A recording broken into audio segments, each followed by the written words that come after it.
Good day everyone and welcome to my YouTube channel.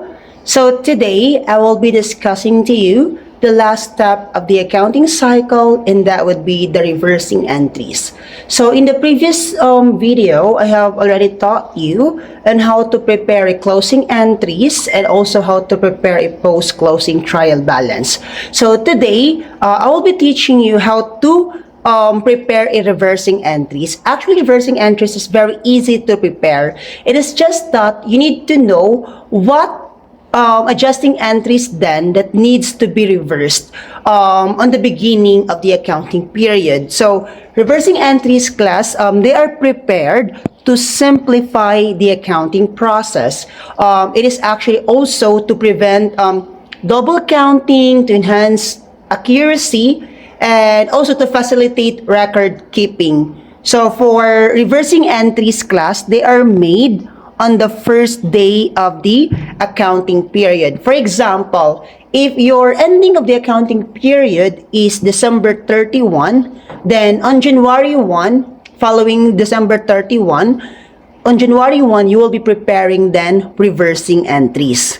But take note, not all adjusting entries are going to be reversed at the first day of the accounting period. So we only have few adjusting entries that needs to be reversed. Then if ever the company will choose to have reversing entries, then they're going to only prepare reversing entries onto this following adjusting entries.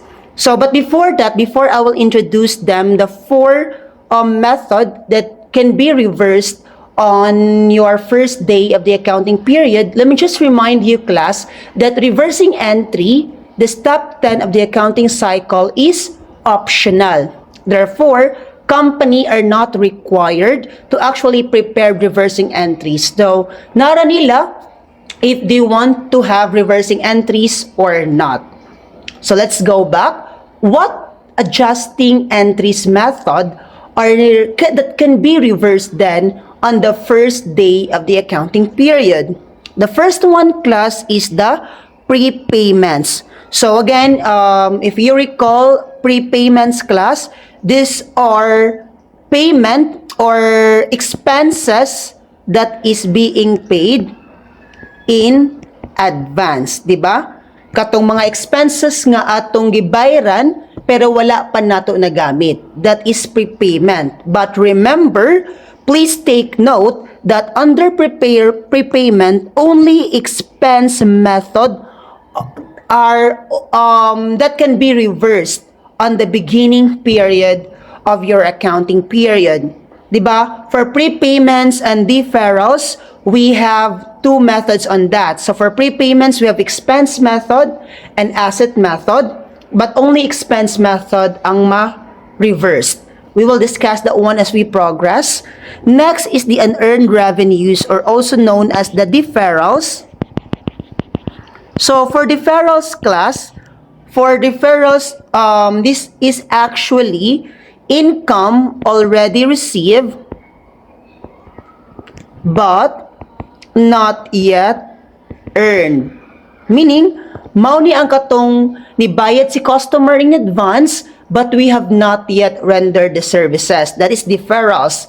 And also under deferrals, there are two methods. We have liability method and income method.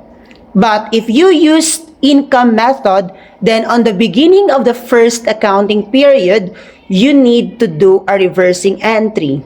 But if you use liability method, then there's no need for you to prepare reversing entries. So we will discuss that one further as we progress.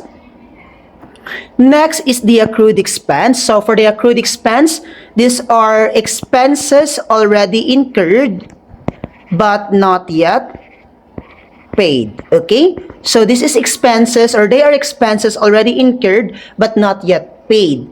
When we say accrued income, the next one is accrued income. When we say accrued income, these are income already earned but not yet paid. So meaning, imo na siyang na-render ang services, or imo nang na-deliver ang goods, or imo nang na-earn the income, pero wala pa nimo na receive or wala pa nimo na dawat ang payment for that income. Okay? So let us now further discuss then those adjusting entries that needs to be reversed at the end of the accounting period. So first, we have the prepayments. Again, prepayments class, these are expenses na nabayaran nato in advance but wala pa nato na gamit ang expense. If you remember, na two methods under prepayments, we have asset method and expense method. So when we use asset method, we are actually recording expenses that is already incurred. But when we use expense method, we are actually recording those expenses that has not yet been used. Okay? So again, on the reversing entries class, asset method, if you are using asset method, dili na ka mag-reversing, no need to be reversed. But if you use expense method, then you need to reverse that one. For example, on December 31, you have an adjusting entry under prepayments under expense method. So if expense method now, we can say that would be prepaid insurance debit, because prepaid insurance is an asset, and then credit insurance expense. Diba? So let us say for example, tag 10K lang ni siyang prepaid insurance. Again, example lang ng amount. So if this is your adjusting entries on December 31, on the beginning period of your accounting period, January 1, ay mong reversing entry ana, reversing entries. It will be, imo siyang i-reverse. You're just going to bali them. So you are now going to debit insurance expense, and then credit prepaid insurance. So that would be 10,000, 10,000. And that's it. It is already done. You have already done the reversing entries. Ing ana ra siya ka simple class. But then again, always remember that it is only under the expense method that you are going to use reversing entries. Kung asset method gani siya, no need to be reversed. Are we clear? So, sir, what if, sir, the problem or the adjusting entry will not tell us if it is expense method or asset method ang gigamit ana nga entry? So, kung makita ninyo class nga ang gi-record nga adjusting entries kay naguna ang asset, dayon gi-debit ang asset, then gi-credit ang expense, automatic, that is already expense method. So therefore, on the beginning period, imo na siyang magbuhat na kaog reversing entries. Otherwise, if that is an asset method, then there's no need for you to do reversing entries. Okay? Are we clear? Okay. So let us proceed then. The next one is the adjusting entries under deferrals. Again, deferrals class, these are income already received but not yet earned. Meaning, nakadawat na ka sa kwarta ni customer, advance payment ni customer, pero wala pa na mo na render ang services. Diba? If you recall in our adjusting entries, there are two types or two methods under deferrals. We have liability method and income method. So, under liability method, you are actually recognizing or adjusting sa katong income nga na-earn during the period. While if you use income method, you are actually recording or adjusting for the income that has not yet been earned. So if ever under adjusting entries class nagamit kag liability method, then no need to do reversing entries. Okay? So there's no need for you to do reversing entries.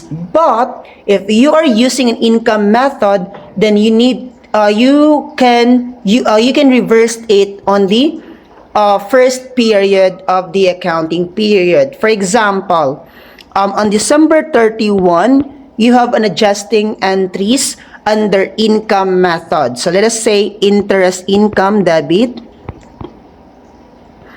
and then credit interest payable. So to record adjusting entries on the income already earned but not yet received. So in this scenario, since you have debited an income and then you have credited a liability, then this is now an income method. So what are you going to do? On January 1, you're just going to prepare a reversing entries. So reversing entries on that, you just simply debit interest payable and then credit interest income. Okay, let's say for example, this is 5,000, 5,000, then this is 5,000 and 5,000. And that's it. That's very easy. It's no brainer at all. You just actually need to reverse what you have adjusted on the end of the accounting cycle. So, on the accounting period rather. So, wala jud ang imong challenge ra gyud din is that unsa man nga adjusting entries ang need natong i-reverse. Okay?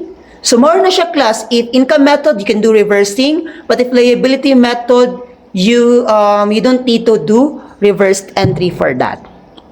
Are we good? Okay. Next. We have here accrued expenses, di ba? Under accrued expenses, this is actually expenses already used or incurred but not yet paid. So meaning, nakagamit na ka sa expense pero wala pa nimo nabayaran. Accrued expense, di ba? If that would be an accrued expense class, you will always debit expense and credit liabilities. If that is the adjusting entries you've done on December 31 or at the end of the accounting cycle, accounting period, then on January 1, you are going to do e-reversing entries for that. For example, on December 31, na kay adjusting entries nga debit salaries expense, credit salaries payable. So if morning entry class nag-debit kag expense, nag-credit kag payable, that is accrued expenses. Let's say for example 10,000 gihapon na siya. So how do you do on reversing? Mao gihapon class. Imo ra gihapon siyang i-reverse. Reversing. So on January 1, you are now going to debit salaries payable and then credit salaries expense nga 10,000, 10,000. And that's it. That is now your reversing entry. Very easy, no brainer at all, diba? So that's the third one. And the last method of adjusting entries that needs to be reversed at the end of the accounting period, or that needs to be reversed at the first day of the accounting period, is the accrued income. So if you recall, accrued income already earned but not yet received.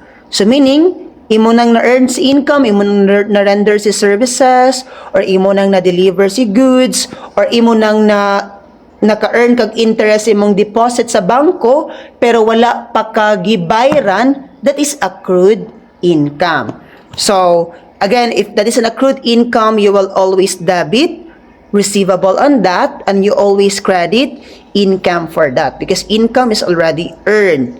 So let us have an example here. For example, on December 31, you have interest receivable. For example, that is 10,000. And then you have interest income nga 10,000. So how are you going to do that on January 1 or the first day of the accounting period? You're just going to reverse it, debit, interest, income, and then credit, interest, receivable. So 10K and 10K on your reversing entries. And that's it. More na siya ang reversing entries class, diba? It's very easy. You're just actually going to reverse all of those entries that has been made on your adjusting entries. Basta always remember, class, that we only have 4 adjusting entries or adjusting entry method that needs to be reversed on the beginning of the accounting period. First is the prepayment under expense method. Second is the deferrals under income method. Third is accrued expense, and fourth is accrued income. If you are now able to familiarize those things, then it's easy for you now to identify what needs to be reversed on the beginning period of the accounting period. Basta class, not all the time nga January 1 ang beginning class ha. It will depends kung kanus ang ilahang beginning of the accounting period. Okay? And that's it. So, I hope you have learned something today. And if you do have questions or clarifications, do not hesitate to comment down below the video. And I am always willing to answer those questions. Thank you so much, and I hope you have a good day. Goodbye.